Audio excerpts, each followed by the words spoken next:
سورة القصص آیت نمبر 26 قالت احداهما یا ابت استأجر، ان دونوں عورتوں میں سے ایک نے کہا ابا جان آپ ان کو اجرت پر کوئی کام دے دیجئے۔ ان خیر من استأجرت القوی الامین، آپ کسی سے اجرت پر کام لیں تو اس کے لیے بہترین شخص وہ ہے جو طاقتور بھی ہو، امانت دار بھی ہو۔ اسی آیت نمبر 26 کی تفسیر میں ہے، یہ وہی خاتون تھی جو حضرت موسیٰ علیہ السلام کو بلانے گئی تھی۔ ان کا نام صفورہ تھا، صاد فا واو را الف، صفورہ تھا، اور پھر انہی سے حضرت موسیٰ علیہ السلام کا نکاح ہوا۔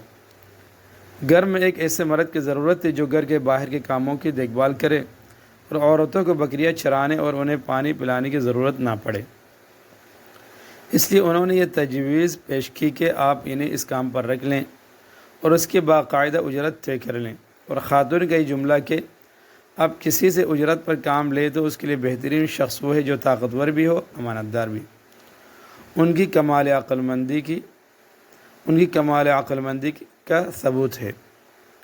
اللہ تعالیٰ نے ان کا یہ جملہ نقل فرما کر ملازمت کے فیصلے کے لیے بہترین معیار عطا فرما دیا ہے کہ ایک اچھے ملازم میں یہی دو بنیادی خصوصیات ہونی چاہیے۔ ایک یہ کہ جو فرائض اس کے سپرد کیے گئے ہیں وہ ان کے بجا لانے کی جسمانی اور ذہنی طاقت رکھتا ہو، اور دوسرے یہ کہ امانت دار ہو۔ خاتون کو حضرت موسیٰ علیہ السلام کے بارے میں ان دونوں باتوں کا تجربہ ہو چکا تھا۔ پانی پلانے کے لیے انہوں نے جو طریقہ اختیار فرمایا کہ ایک نہایت بھاری پتھر کو ہٹا کر کنویں سے پانی نکالا، یہ ان کی جسمانی اور ذہنی صلاحیت کی دلیل تھی۔ اور جہاں تک امانت داری کے تعلق ہے، اس کا تجربہ خاتون کو اس طرح ہوا کہ جب حضرت موسیٰ علیہ السلام خاتون کے ساتھ چلنے لگے تو ان سے کہا کہ آپ میرے پیچھے رہیں اور راستہ بتاتی جائیں تاکہ ان کی شرم و حیا اور عفت و عصمت کا پورا احترام ہو۔ اس قسم کی امانت چونکہ کم دیکھنے میں آتی ہے، اس لیے وہ سمجھ گئی کہ امانت و دیانت ان کا خاص وصف ہے۔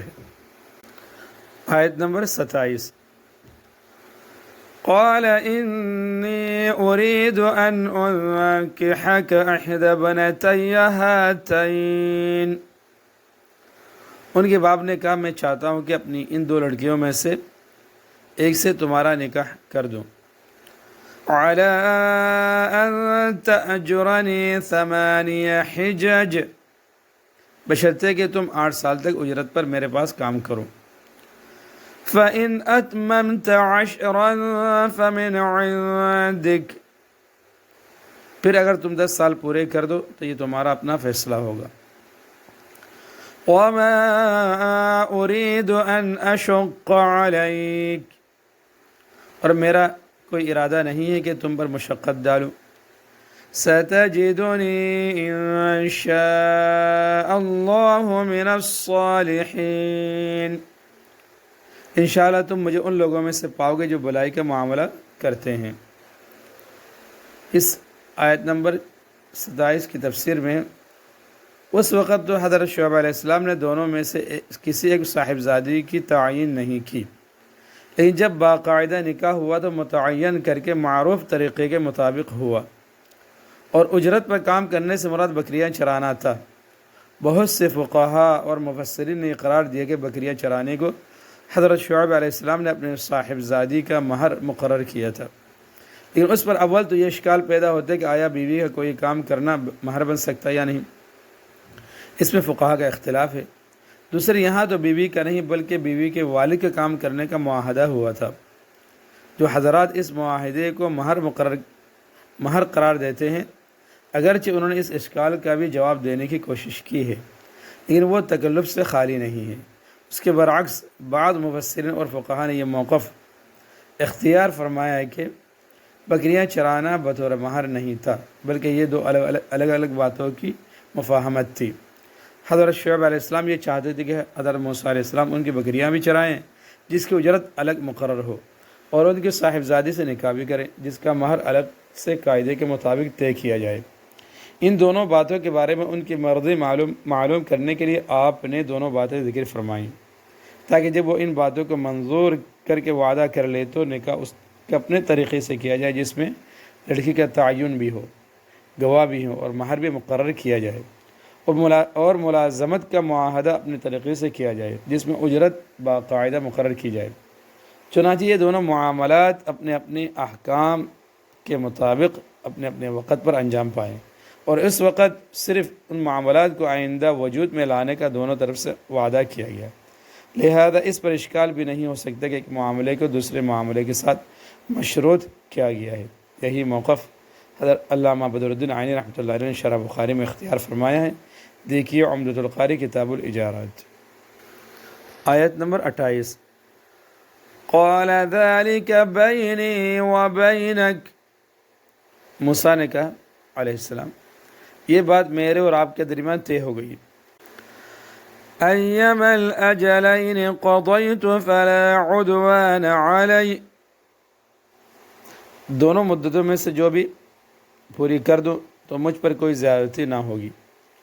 واللہ علی ما نقول وکیل، اور جو بات ہم کر رہے ہیں اللہ اس کا رکھوالا ہے۔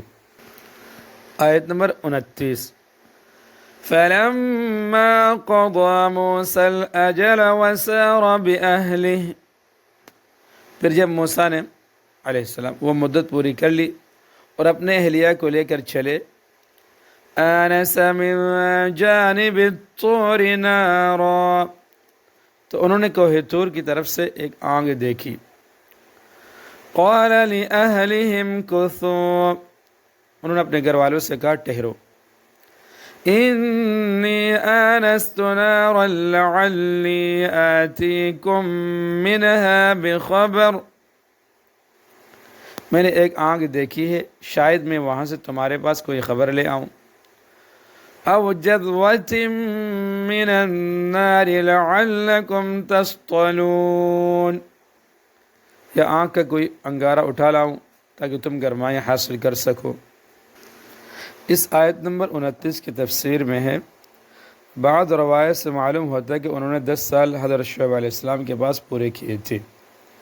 اس کے بعد غالباً انہوں نے اپنی والدہ اور دوسرے رشتہ داروں کے پاس مصر جانے کا ارادہ فرمایا، اور یہ سوچا کہ قبطی کے قتل کا قصہ اب بولا بسرا ہو چکا ہوگا اور واپس مصر جانے میں کوئی خطرہ نہیں رہا۔ آیت نمبر 30۔ فلما أتاها نودي من شاطئ الوادي الأيمن، چنانچہ جب وہ اس آگ کے پاس پہنچے تو دائیں وادی کے کنارے پر فی البقعة المباركة من الشجرة أن يا موسى، من الشجرة أن يا موسى، جو برکت والے علاقے میں واقع تھی، ایک درخت سے آواز آئی کہ اے موسیٰ، انی انا اللہ رب العالمین، میں ہی اللہ ہوں تمام جہانوں کا پروردگار۔ آیت نمبر 31۔ وَأَنْ أَلْقِ عَصَاكَ، اور یہ کہ اپنی لاٹھی نیچے ڈال دو۔ فَلَمَّا رَآهَا تَهْتَزُّ كَأَنَّهَا جَانٌّ، پھر ہوا یہ کہ جب انہوں نے اس لاٹھی کو دیکھا کہ وہ اس طرح حرکت کر رہی ہے جیسے وہ سانپ ہو۔ وَلَّا مُدْبِرًا وَلَمْ يُعَقِّبْ، تو وہ پیٹ پھیر کر بھاگے اور مڑ کر بھی نہ دیکھا۔ یا موسیٰ اقبل ولا تخف، ان سے کہا گیا کہ موسیٰ سامنے آؤ اور ڈرو نہیں۔ انک من الآمنین، تم بالکل محفوظ ہو۔ آیت نمبر 32۔ اسلک یدک فی جیبک تخرج بیضاء من غیر سوء، اپنا ہاتھ اپنے گریبان میں ڈالو اور وہ کسی بیماری کے بغیر چمکتا ہوا نکلے گا۔ وَاضْمُمْ إِلَيْكَ جَنَاحَكَ مِنَ الرَّهْبِ، اور ڈر دور کرنے کے لیے اپنا باز۔ اپنے جسم سے لپٹا لینا۔